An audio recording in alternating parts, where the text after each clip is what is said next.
ça on regardait encore.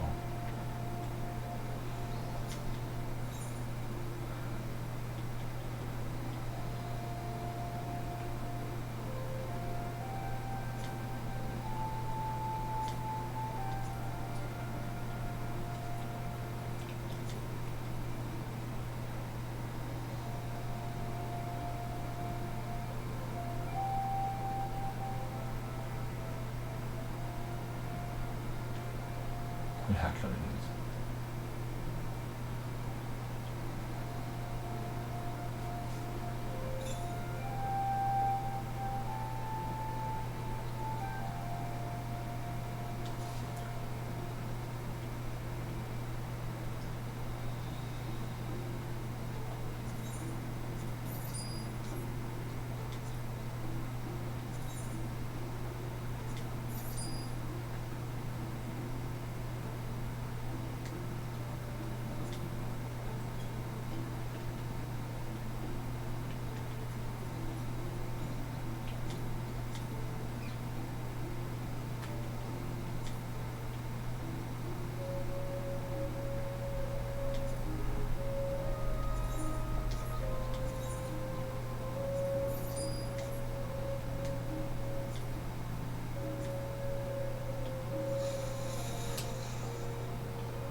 så gärna med folk.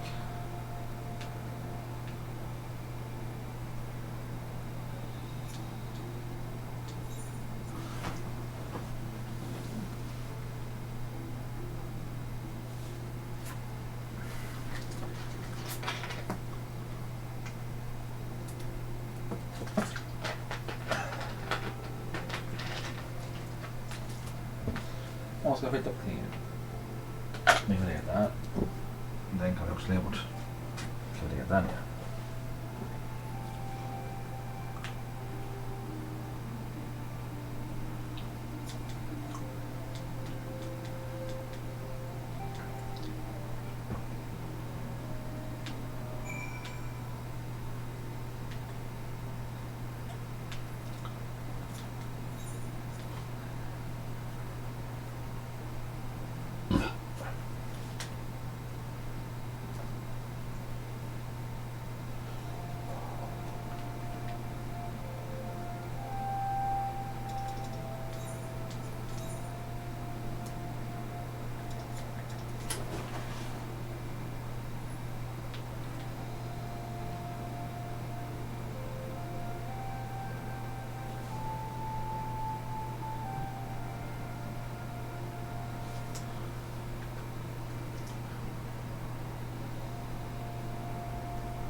Du vet Sofia som jobbar här för tillfället.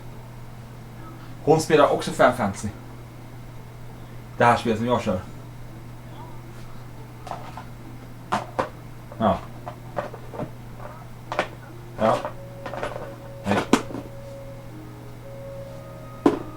Man sa någonting. Men jag borde ha fattat när de visste vad det var för klass jag körde.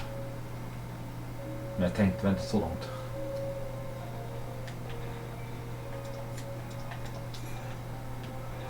Jag tänkte att min starkaste skill skulle haft så här olika typer av verktyg. Som det här kände. Och här vaknade. Då har jag inte tänkt min starkaste sida liksom.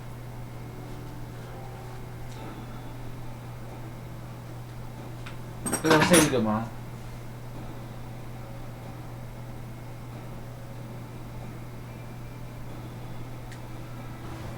Det kommer vara så löfigt.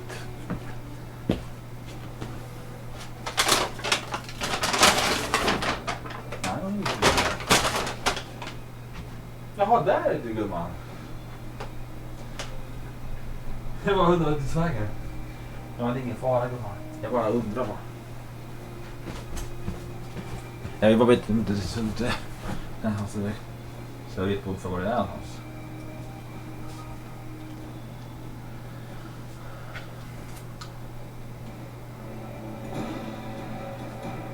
Men jag kan inte köra så efter hösten.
feast your eyes upon our latest and greatest feat of engineering. We call it a mana cutter.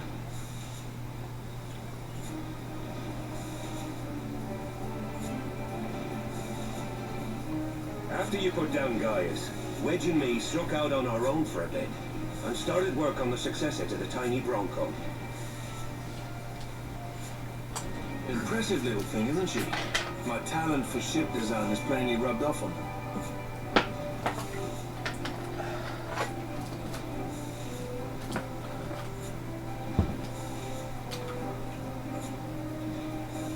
They've adapted the principles of corrupted crystal technology and constructed a mechanism which converts ether from its surroundings into elemental wind.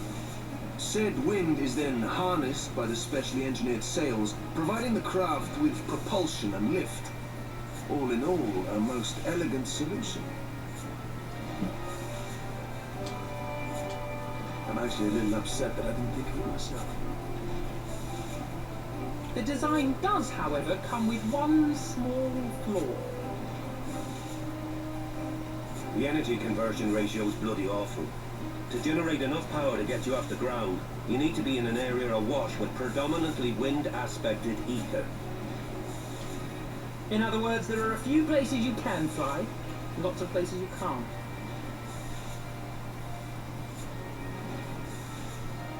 The new Ishgardian airship hasn't left the boys much time for tinkering, meaning it may be a while before this particular project takes off, if you'll forgive the pun.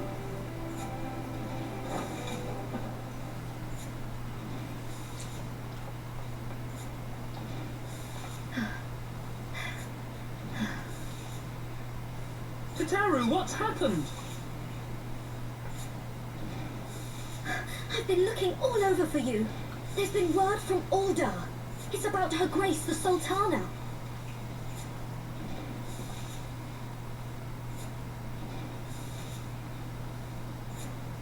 It seems you're required elsewhere. Leave the mana cutter with us. We'll see that she's airworthy and suitably equipped to slice through those winds.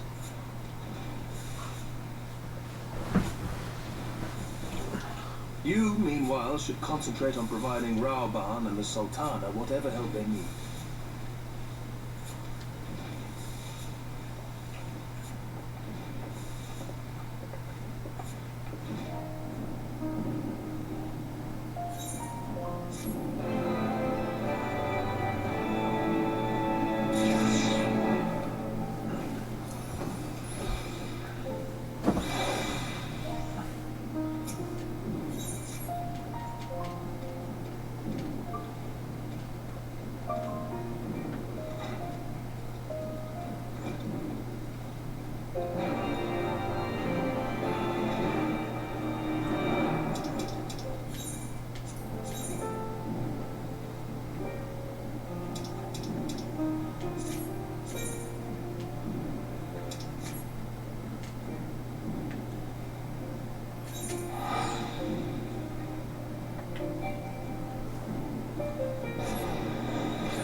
Thank you for coming. No thanks are necessary, General. I trust your recuperation continues apace. I cannot complain. Thanks to Higirian administrations, I've regained much of the strength I lost during my imprisonment.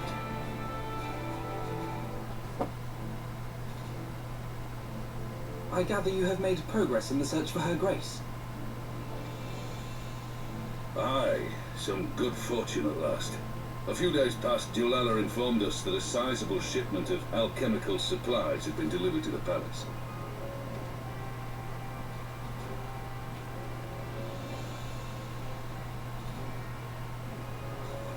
With Papa Shan's assistance, I set out to ascertain the source and nature of the shipment. My inquiries led me to Frondale's frontistery. There, I learned that an order had been placed for a curious substance designed to sustain patients trapped in death-like slumber. An invention of the former head alchemist, apparently. A death-like slumber? This cannot be a coincidence. It lends some weight to Dulala's claims, aye.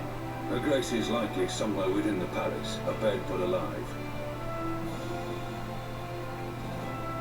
Before making any attempt to extricate the Sultana, however, it seemed prudent to learn what manner of substance was used to induce her torpor. To that end, I made inquiries as to the whereabouts of the one most like to have administered it, the lady in waiting, Marion. We sent for you as soon as we learned of her location. All that remains is to apprehend the woman.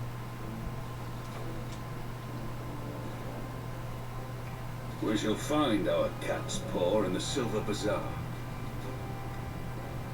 But we must tread carefully. The market is not the bustling place it once was, and someone is sure to mark our coming. Should they inform the monetarists, we'll have a fight on our hands. We must be prepared for the worst, and being short an arm, I thought it wise to take another in its stead. What say you, warrior of light? Will you lend me yours? Then I pity the bastard that stands in our way.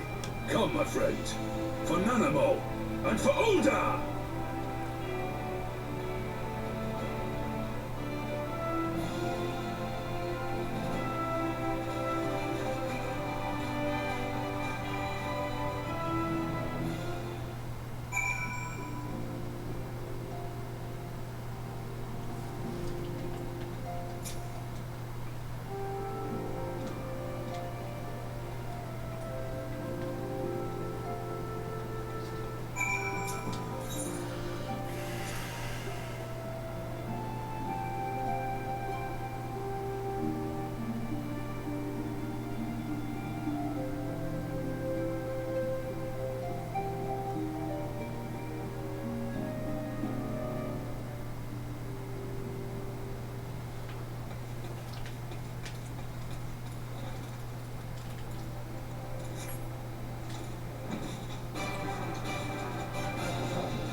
You are Meriel, the Sultana's former lady-in-waiting?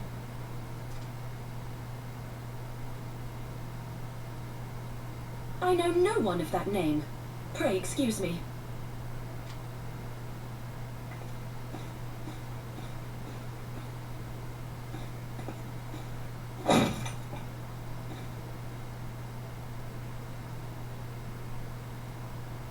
General Alden.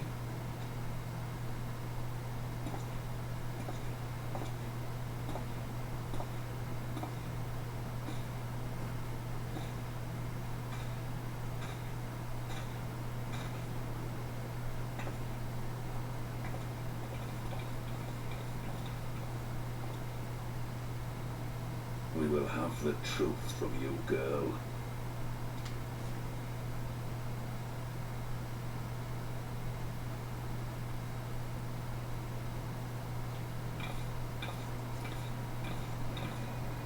Mayhap it would be better coming from me.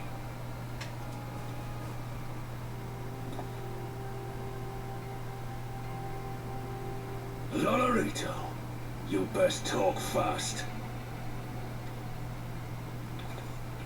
As you know, Teleji Adeleji's Cartano reclamation bill was no more than a facade, a means to get his grubby little hands on that Allagan monstrosity Omega.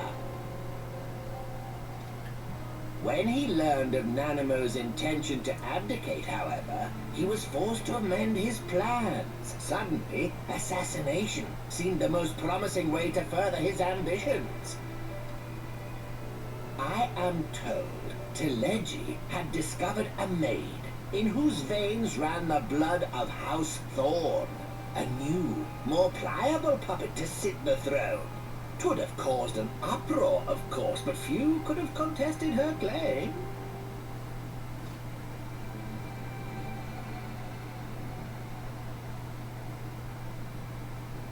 'Twas plain that Teleji's wild machinations had outgrown our ability to control them. So I decided to usurp his scheme and left the fool to seal his own demise. And what of Nanamo? Oh, I have no desire to harm her grace. 'Twould profit me little to destabilize our government. Thus did I employ young Meriel here to administer a potent sleeping potion in place of a poison.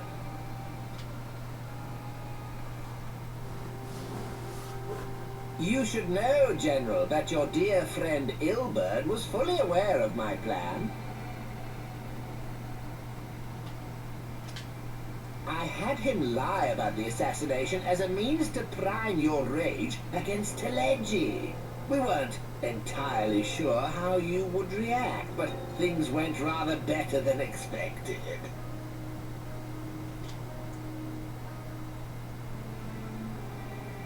You conniving little worm! You had your claws in the Crystal Braves before their first recruit had sworn to serve! But of course, when a new game begins, 'tis only prudent to have a piece on the board. Ilberd was mine. Truth be told, a significant proportion of the Braves' initial endowment was also mine. With such large sums moving about, 'twas a rather trifling matter to disguise my own contribution.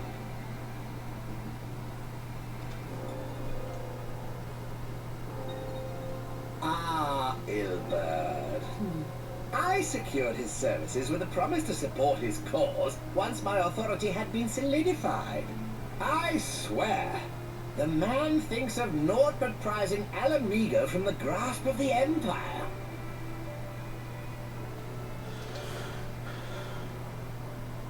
Unlike you, General, the poor fellow seems quite unable to forsake the land of his forefathers. Mayhap that's why he called you a traitor to your people and a disgrace to your homeland, amongst other things. What was it he always compared you to? Oh, yes, an overgrown lapdog begging for scraps at the Sultana's table. Alas, Ilbert's entertaining little outbursts eventually gave way to wearisome tirades, and the zealous brute became rather unruly. I had no wish to see you executed, you understand, but he would not take no for an answer. Rest. Which brings us neatly to the present. What say you, General? Both you and the Sultana are alive. We have one corpse and one fugitive, and preparations have been made to restore your good name. Shall we cry quits and start again with a blank ledger? The hells we will! Do you honestly expect me to forgive and forget? After all you've done? You're guilty of high treason! Stay your blade, Master Alden. You yourself are not innocent. Or have you forgotten your own crime in executing Teleji Adeleji without trial? Though you acted out of loyalty to the Sultana, such deeds are in violation of both the word and spirit of the law.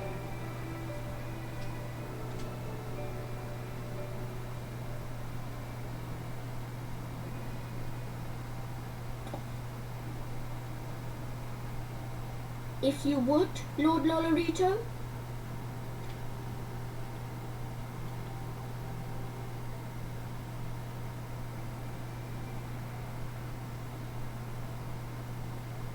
This potion will wake the Sultana from her slumber. Consider it a gesture of conciliation. You will find her grace resting comfortably within her private chambers. Should you doubt my word, I shall willingly accompany you to the palace as your hostage.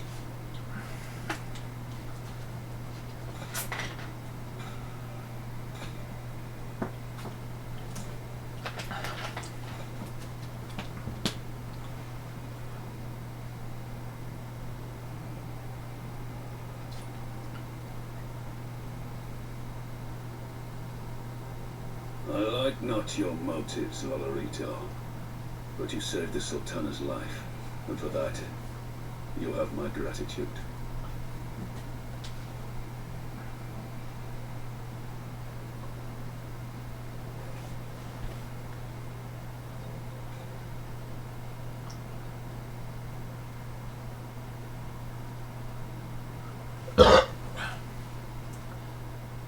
Rauban Aldin, you are hereby reinstated as General of the Immortal Flames.